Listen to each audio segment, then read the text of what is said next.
السلام علیکم ورحمۃ اللہ وبرکاتہ۔ نحمده ونصلي على رسوله الكريم اما بعد فقد قال الله تعالى في القرآن المجيد والفرقان الحميد فاعوذ بالله من الشيطان الرجيم بسم الله الرحمن الرحيم كنتم خير أمة أخرجت للناس تأمرون بالمعروف وتنهون عن المنكر وتؤمنون بالله۔ عزیز سامعان، آج اس نادیہ میں میری تقریر کا عنوان ہے آزادی۔ جب اللہ سبحانہ و تعالیٰ نے اپنے پیارے پیغمبر حضرت محمد صلی اللہ علیہ وسلم کو اسلام دے کر بھیجا، اس دین کے ساتھ بھیجا، تو لوگوں نے آپ کا انکار کر دیا۔ لیکن آپ کی محنتوں کے بعد، 13 سال کی محنت و کاوش اور نصیحتوں کے بعد چند سو لوگ ایمان لے آئے۔ اس کے بعد دھیرے دھیرے جب اللہ کے رسول نے مدینہ ہجرت کی تو اللہ نے اپنے دین کو غالب کر دیا، اور سوائے یہودیوں اور چند بدبخت مشرکین کے سارا جزیرہ عرب اسلام لے آیا۔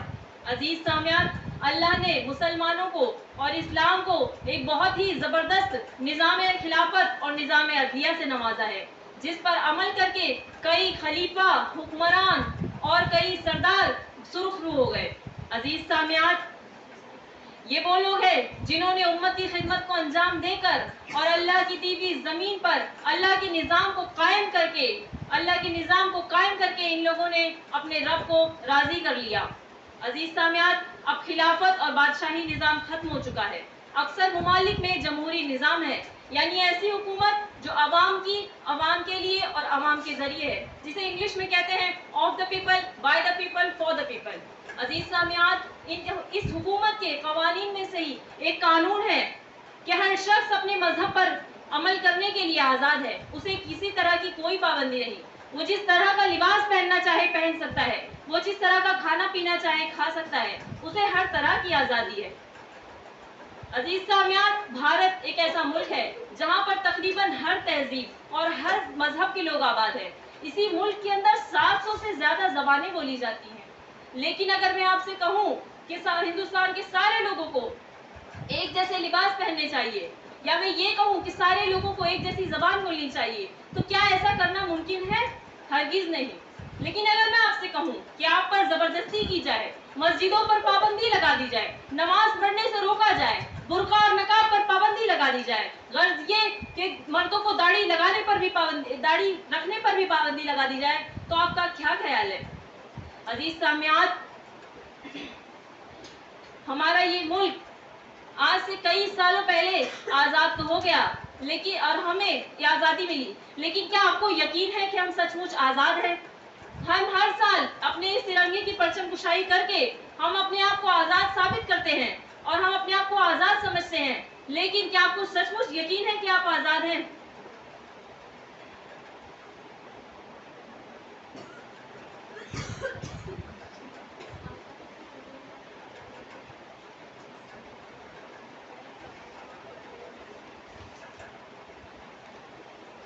عزیز سامعین، کیا آپ کو معلوم ہے کہ اس آزادی کے لیے ہمارے علماؤں نے اور خاص کر مسلمانوں نے اور خاص کر علماؤں نے کتنی قربانیاں دی ہیں، اور کس کے لیے دی تھی یہ قربانیاں؟ کیا آپ کو معلوم ہے؟ تاکہ ہماری آنے والی جو نسلیں ہیں وہ آزاد رہیں، اپنے مذہب پر آزادی سے عمل کر سکے، یہی ان کا مقصد تھا۔ لیکن اور ان علماءوں کا یہ قربانی دینا اس بات کا سب سے بڑا ثبوت ہے کہ ہم بھی اس زمین پر رہنے کے اتنے ہی حقدار ہیں جتنے کہ باقی دوسرے لوگ۔ شیر میسور سلطان ٹیپو، وہ مرد مجاہد کہ جن کی زندگی میں کبھی بھی دشمن کامیاب نہ ہو سکے، علامہ فضل حق خیرآبادی، انہوں نے سب سے پہلے انگریزوں کے خلاف فتویٰ دیا کہ اے لوگوں، ہمیں ان کے خلاف جہاد کرنا چاہیے۔ اپنے اسی بیان کی وجہ سے انہیں ساری زندگی تکلیفیں سہنی پڑی اور انہیں کالا پانی کی سزا دی گئی۔ کون تھے یہ لوگ؟ آخر یہ مسلمان ہی تو تھے۔ عزیز سامعین،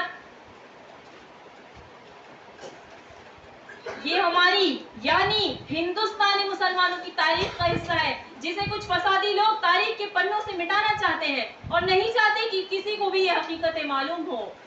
ہم آہ بھی کرتے ہیں تو ہو جاتے ہیں بدنام، ہم آہ بھی کرتے ہیں تو ہو جاتے ہیں بدنام، وہ قتل بھی کرتے ہیں تو چرچا نہیں ہوتا۔ جس قوم کے نبی نے ان کو اتنا ابھارا کہ تعلیم حاصل کرو، علم حاصل کرو، علم حاصل کرنے پر زور دیا، यानी फरमाया तलबुल इल्म फरीदतुन अला कुल्लि मुस्लिमिन, या ये फरमाया कि खैरुकुम मन तअल्लमल कुरान व अल्लमहु, बेहतरीन है तुम में वो शख्स जो इल्म हासिल करे और कुरान को सीखे और सिखाए। आज उसी कौम को तालीम से दूर कर दिया गया। आज तालीम से उनको किस तरह दूर किया गया, कभी नकाबों पर बैन लगाकर, कभी यूनिवर्सिटीज पर हमले करवाकर हमें इसी में उलझाया जाता है ताकि हम तालीम से दूर हो जाए, और जो शख्स तालीम से दूर हो जाए वो तबाह व बर्बाद हो जाता है। आज मदारिस को नजर आतिश किया जाता है ताकि कोई दीन सीख न सके।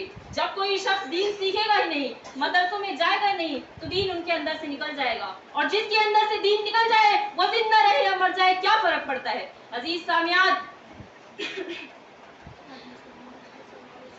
सामियात, आज मुसलमान हर तरफ, ना ही सिर्फ हिंदुस्तान में बल्कि सारी दुनिया में जलील और खार हो रहे हैं। मैंने जो सारी बातें अभी आपको बताई वो हर एक को मालूम होनी चाहिए थी, यानी कि हर हिंदुस्तानी मुसलमान को मालूम होनी चाहिए थी, लेकिन हैरत का मुकाम है अक्सर को तो ये बातें मालूम ही नहीं। जो कौम अपनी तारीख को भुला देती है उस कौम का मुस्तकबिल तारीख हो जाता है। अजीज सामियात, आज हम मजबूर हैं, महकूम हैं, अब किसकी वजह से? अपनी गफलत की वजह से, अपनी सुस्ती की वजह से, अपनी ही काहिली की वजह से। अजीज सामियात, अगर अब मैं मुसलमानों की गफलत पर बात करना शुरू करूं तो शायद कि ये वक्त कम पड़ जाए। हमारे उलमा चीख चीख कर हमें बता रहे हैं, लेकिन हमारी कानों पर जू तक नहीं रेंग रही। अजीज सामियात,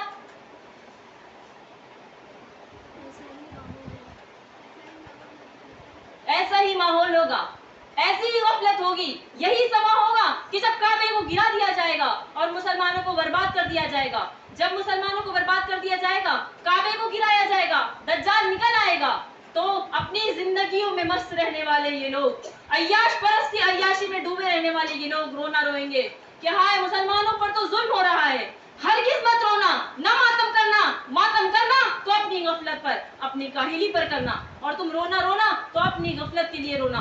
अजीज सामियात, मेरी आपसे दरख्वास्त है कि अपने अंदर की कमियों को खत्म करें, अल्लाह के सामने नादिम होकर उससे बख्शिश तलब करें। आने वाले जो हालात हैं इससे भी बदतर हैं, अपने ईमान को मजबूत कीजिए और देखिए कि जिसका ईमान मजबूत हो जाता है अल्लाह ताला उसे हर हाल में बरतरी देकर रहता है। एक छोटी सी कहानी सुनाती हूँ जिसके अंदर बहुत ही बड़ा मकसद छुपा हुआ है। एक बुजुर्ग किसी जंगल से गुजरते हैं तो देखते हैं कि एक तोता पिंजरे में कैद होता है। बुजुर्ग जाकर उस तोते को आजाद कर देते हैं और कहते हैं कि ऐ तोते, याद रख कि हर जानदार आजाद है और उसे कोई कैद नहीं कर सकता। तोता कहता है कि मैं आपकी बात को कभी नहीं भूलूंगा। कुछ दिन गुजरने के बाद तो बुजुर्ग फिर उसी जंगल से गुजरते हैं तो देखते हैं कि तोता फिर से उसी पिंजरे में कैद है, लेकिन इस दफा वो रट लगा रहा है कि हर जानदार आजाद है, उसे कोई कैद नहीं कर सकता, हर जानदार आजाद है, उसे कोई कैद नहीं कर सकता। बुजुर्ग को तोते की बेवकूफ़ी का बड़ा एहसास होता है कि जो बात उसे अमल करने के लिए सिखाई गई थी उसने उसे सिर्फ रट लिया। यही हाल आज हमारा भी है। गुलामी की जंजीरें हमारी गर्दनों में पड़ी है, लेकिन हम समझते हैं कि हम आज़ाद हैं। आज हम हमारे जहनों को ब्रेन वॉश करके ऐसी फितना अंगेज बातें डाल दी गई, मुखालिफत दीन को हमारे अंदर डाल दिया गया और हम समझते हैं कि हम आज़ाद हैं। आज इक्वालिटी के नाम पर, बराबरी के नाम पर औरतों को मजदूरी पर लगा दिया गया। अजीज सामियात, गर्ज ये कि सब उसी तोते की मानिंद है। ए अल्लाह से डर, ए गफलत में डूबे रहने वालों, क्या तुम्हारा ज़मीर तुम्हें मलामत नहीं करता? क्यों तुम सोए हुए हो? बेदार हो जाओ। क्या तुम्हें जगाने के लिए अब अल्लाह को अजाब भेजना पड़ेगा? क्या आसमान जलती जमीन पर नहीं आने वाला? आसमान जलती जमीन पर नहीं आने वाला, अब यहाँ कोई पैगंबर नहीं आने वाला। प्यास कहती है कि चलो रेत निचोड़ी जाए, प्यास कहती है कि चलो रेत निचोड़ी जाए, अपने हिस्से में समंदर नहीं आने वाला। और एक पैगाम ये भी देना चाहती हूँ कि अपने काबे की हिफाजत तुम्हें खुद करनी है, अपने काबे की हिफाजत तुम्हें खुद करनी है। अब अबाबीलों का लश्कर नहीं आने वाला। अजीज सामियात, अपनी मस्जिदों को आबाद करें, अल्लाह से अपने गुनाहों पर नादिम होकर बख्शिश तलब करें और अब कुरान की तिलावत को लाजिम पकड़े, और सबसे कीमती चीज़ कि अपने उलमा की कदर करें, अपने उलमा की कदर करें, उनसे जुड़े रहे, क्योंकि ये किताबुल्लाह और सुन्नत रसूल को जानने वाले लोग ही इन हालात में हमारे लिए मशाले राह बन सकते हैं। آخر میں اللہ سے دعا ہے کہ اللہ ہم سب کو سوچنے سمجھنے کی صلاحیت بخشے اور ہمیں وقت سے پہلے اس غفلت سے بیدار کر دے. آمین. وآخر دعوانا الحمد للہ رب العالمین. السلام علیکم ورحمۃ اللہ وبرکاتہ.